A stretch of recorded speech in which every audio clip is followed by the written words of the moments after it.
مشفق وہی ہوتا ہے جو آپ کو آپ کے دشمنوں سے بچانے کا پہلے سے بتا دے کہ دیکھو فلاں کام تمہارا دشمن ہے، فلاں نہیں، اس سے ذرا بچ کے رہنا، یا فلاں کام جو ہے اس میں تمہارا نقصان ہے، اس سے ذرا بچ جانا۔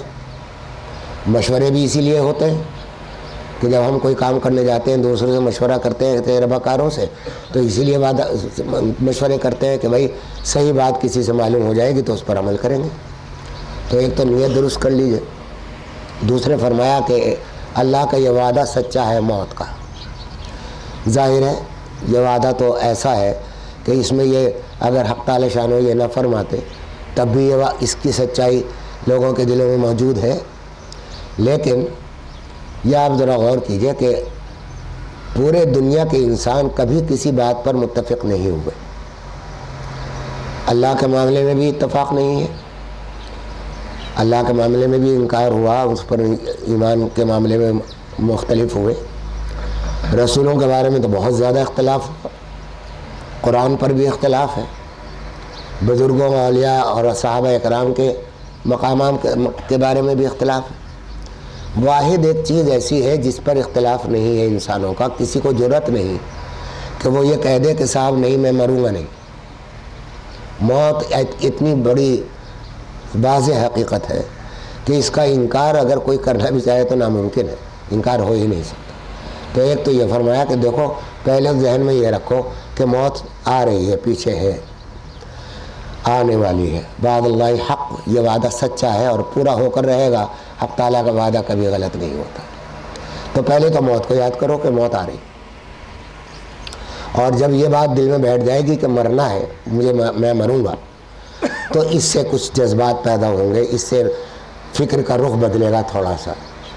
اب ہم تمہیں دو اور دشمنوں کی طرف تمہاری توجہ دلاتے ہیں کہ دو دشمن ہیں تمہارے اس دنیا میں، اور وہ دشمن بڑے خطرناک دشمن ہیں، چھپے ہوئے دشمن ہیں، دونوں کی کیفیت چھپے ہونے کی ایک جیسی ہے۔ ایک تو یہ کہ یہ دنیا تمہیں دھوکے میں نہ ڈال دے، دنیا جو ہے دھوکے باز ہے، دنیا کو دھوکے باز فرمایا، اور دوسرا دھوکے باز تمہارا دشمن جو ہے وہ شیطان ہے۔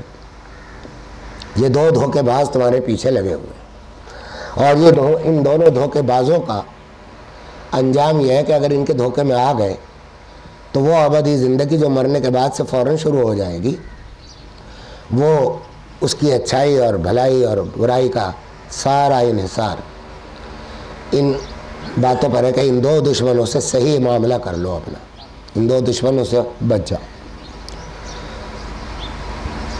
تو ایک تو دنیا سے دھوکہ مت کھاؤ۔ اب دھوکہ کھانے کا دنیا کیا ہے، دھوکہ کیا ہے، اس کو ذرا سمجھنے کی ضرورت ہے۔ بعض لوگ اس میں غلطیاں کر جاتے ہیں۔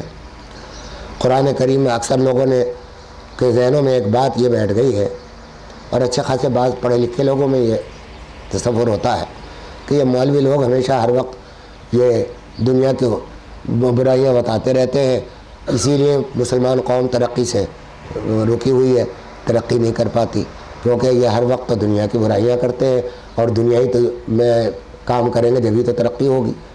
ایک تو یہ خیال بیٹھ گیا ہے اور غلط خیال ہے۔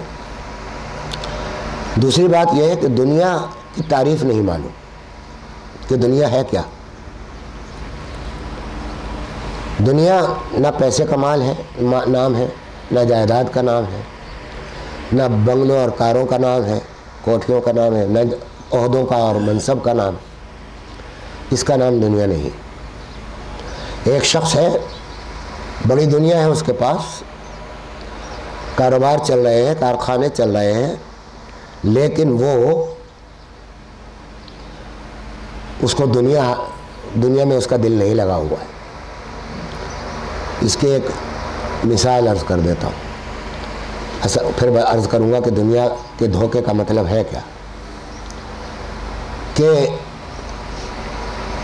حضرت شیخ عبد القادر جیلانی رحمۃ اللہ تعالی علیہ غوث اعظم ہے اور قطب الارشاد ہے،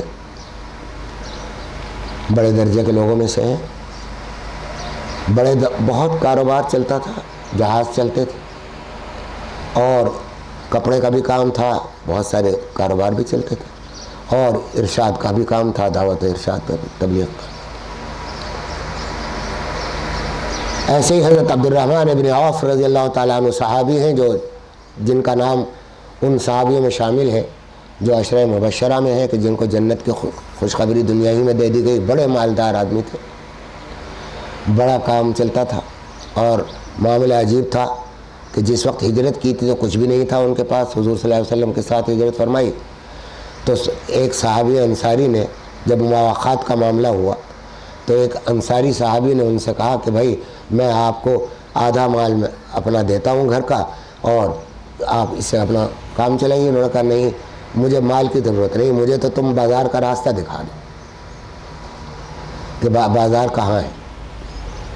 اور بازار چلے گئے, کچھ تھوڑا بہت جو پیسے تھے اس کی کوئی بھی چھوٹی موٹی چیز خرید کے بیٹھ گئے اور کام شروع کیا. حضرت صلی اللہ علیہ وسلم نے ان کے لیے برکت کی دعا فرما دی تھی. تو پھر یہ حال ہوا کہ اتنا مال ان کے پاس آتا تھا کہ وہ کہتے تھے کہ میرے پاس رکھنے کو جگہ نہیں ہوتی تھی. اس زمانے میں نوٹ نہیں ہوتے تھے, بینک نہیں ہوتا تھا, تو رکھنا ہی پڑتا تھا مال کو. تو وہ بھی صحابی تھے, اور حضرت عمر بن العاص اور دوسرے صحابہ, بڑے مالدار صحابہ گزرے ہیں.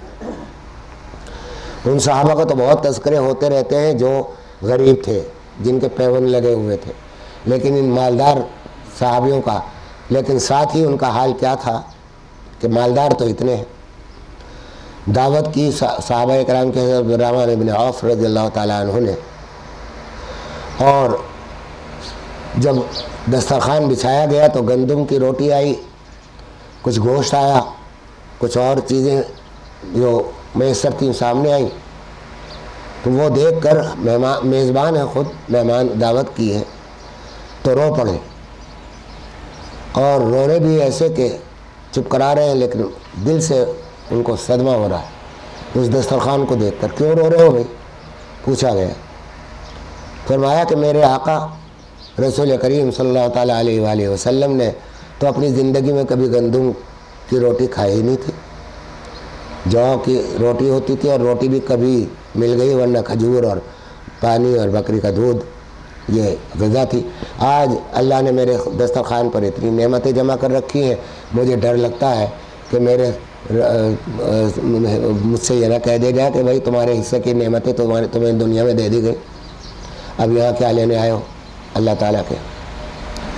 تو اور پھر یعنی یہی نہیں کہ باوجود اس کے پھر کھانا کھایا ہی نہیں جاتا تھا. اور حدیث میں آتا ہے کہ اٹھ گئے, کھانا نہیں کھایا گیا, ان کو کھلایا سب کو, لیکن خود کھانا نہیں کھایا گیا, بس